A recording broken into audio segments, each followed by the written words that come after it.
About 3 weeks ago, I almost threw a plant away. The leaves had turned completely yellow. The stems were drooping like they had simply given up. And honestly, I had given up too.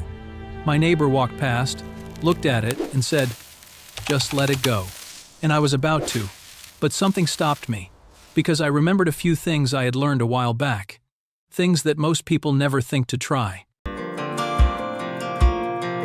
3 days later, that same plant had new green leaves coming in, and what saved it cost me absolutely nothing.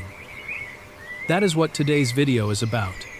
I am going to show you 5 natural fertilizers that can bring a plant back from the edge.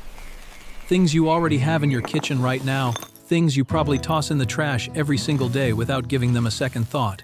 And I promise you, by the time we get to number 5, you are going to look at your kitchen garbage in a completely different way. So make sure you stay until the end, because number 5 is the one that genuinely surprised me the most, and it might be the most powerful thing on this entire list. Now, before we dive in, if you don't want to spend time searching for this channel again the next time you need something like this, just hit subscribe right now. I post new videos every week, and YouTube will notify you the moment the next one is ready, so you will never have to go looking. But first, I am genuinely curious about something. Where in the world are you watching this right now, and what time is it where you are? Drop it in the comments below. I read every single one, and I will reply to as many as I possibly can. Alright, now let's get into it. There is a moment that every backyard gardener knows the moment your neighbor slows down as they walk past your yard, stops, and says, "How do you keep your plants looking so good?" I had that exact moment last summer. And honestly, I almost didn't want to tell her the truth, because the truth was a little embarrassing. What was keeping my garden alive was sitting in the kitchen trash can. Banana peels. That's where we're starting. Every time you eat a banana and toss that peel away, you're throwing out one of the richest natural sources of potassium you can find. And potassium is the nutrient that tells your plant how to move water and minerals through its own body. It keeps the stems strong, helps the roots hold on, and when a plant runs low on it, everything just starts falling apart quietly. The leaves go limp, the color fades, and the whole plant starts looking like it's slowly giving up. What I do now takes about 2 minutes. I cut the peel into small pieces and bury them a few inches down near the base of the plant. If I want faster results, especially when a plant is already struggling, I soak the peels in a jar of water for about 24 to 48 hours, then use that water to feed the plant directly instead. The nutrients have already started dissolving into the liquid, so the plant gets them much faster than waiting for the peel to break down in the soil. It works especially well for tomatoes, peppers, and roses, and the science actually backs this up. A review of over 120 separate studies found that banana peel fertilizers frequently outperform standard chemical fertilizer when it came to leaf size and plant height. So, that peel from your breakfast this morning was never trash. It was plant food. Next time your neighbor stops and asks how you do it, just smile. You don't have to tell them everything. Do you eat bananas pretty regularly? Drop yes or no in the comments. I'm genuinely curious how many of us have been throwing away free fertilizer every single day. Now, I want to talk about something that a lot of gardeners miss, and it usually shows itself as a plant that just refuses to grow. The leaves are a dull, pale green. New growth is almost non-existent. You water it on schedule, you check the sunlight, you do everything you are supposed to do, and still, nothing really changes. Most people assume the plant is just a slow grower, or maybe it is not the right variety for the space. So they wait, and the plant just keeps sitting there looking tired. But here is what is actually happening a lot of the time. The soil is exhausted, and exhausted soil is one of the quietest problems in any garden because it does not announce itself. This is where coffee grounds come in. Used coffee grounds are rich in nitrogen, phosphorus, and potassium, the 3 nutrients that form the backbone of almost every commercial fertilizer on the market. But on top of that, they physically improve the soil around the roots. They make it looser, more breathable, and better at holding moisture. So you are not just feeding the plant, you are upgrading the environment it lives in. The way I use them is straightforward. I take a small amount and work it gently into the top inch of soil around the base of the plant, roughly once every few weeks during the growing season. And here is something I did not know for a long time. If you don't drink coffee yourself, most local coffee shops give away their used grounds completely free. They go through enormous amounts every day and are usually grateful when someone takes a bag off their hands. It is worth asking. Just keep one thing in mind.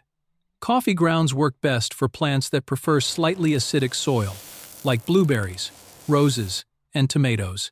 If you are not sure about your soil, start with a small amount and watch how the plant responds over the next week or two. Do you have a coffee machine at home? Drop "got one" or "no machine" in the comments, let me see. Okay.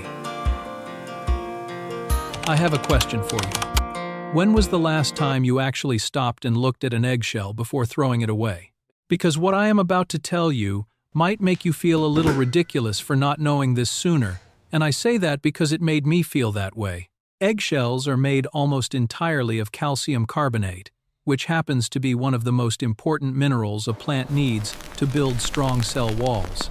That sounds technical, but the real-world effect is very simple. Without enough calcium in the soil, tomatoes develop something called blossom end rot. The bottom of the fruit turns black and soft, even when the rest of the plant looks completely fine.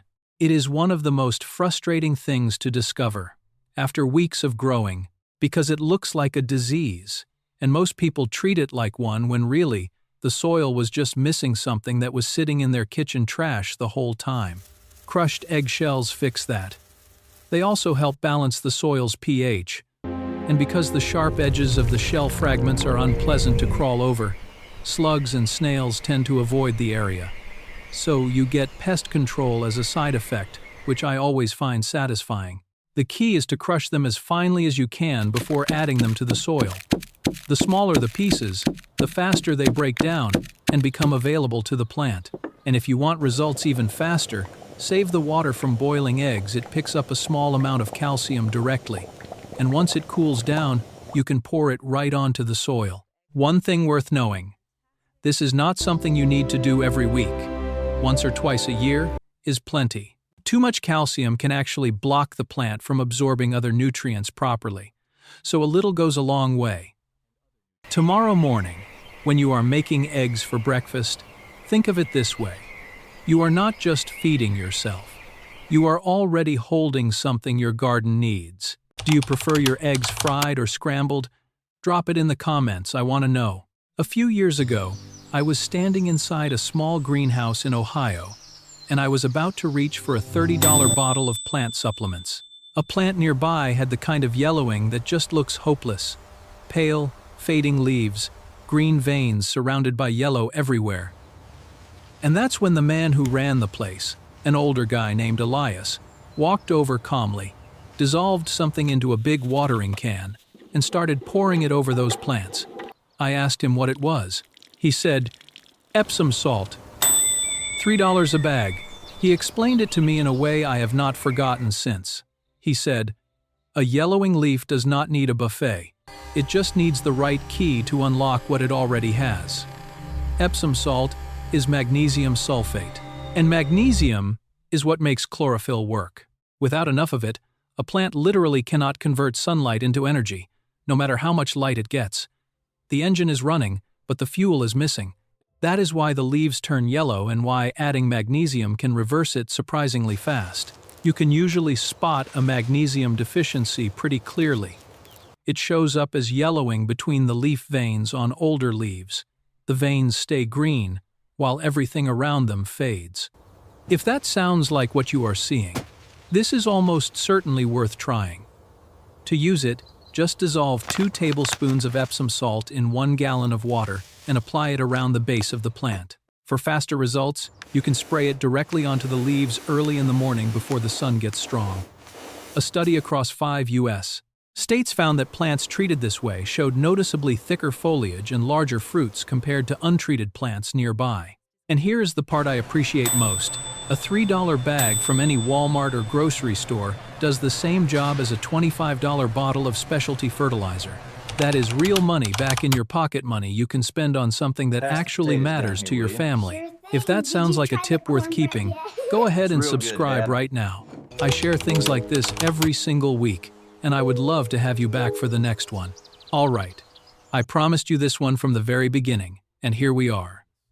This is what a lot of experienced gardeners call the secret weapon. Some people call it magic water. And honestly, after seeing what it can do, I understand why. The problem with regular compost is that it is slow. You mix it into the soil, and it can take weeks before the plant really starts to feel a difference. When a plant is already struggling, weeks can feel like forever.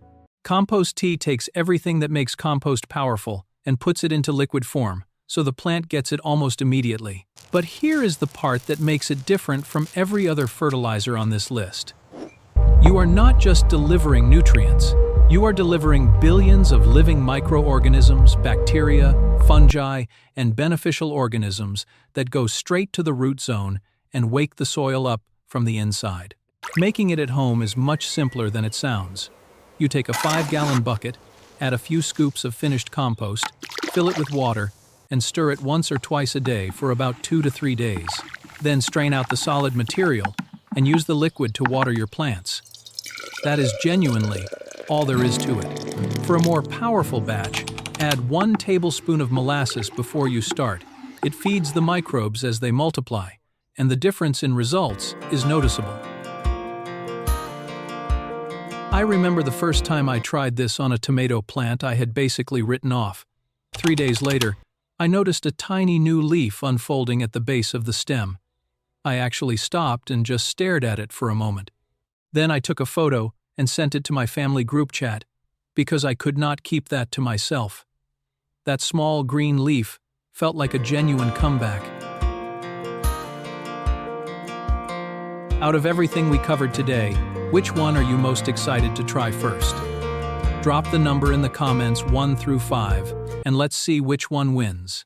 5 things: banana peels, coffee grounds, eggshells, Epsom salt, and compost tea. All of them are probably within 10 feet of you right now. Your plants are not asking for much, they just need you to recognize what is already around you. If this video helped you in any way, please hit the like button. It genuinely helps other people find this kind of information when they need it. And if you want to come back for more tips like this without having to search for the channel again, subscribing takes 1 second, and I will see you in the next video. Thank you so much for watching all the way through. Take good care of your garden, and I will see you next time. Hautha, Hautha.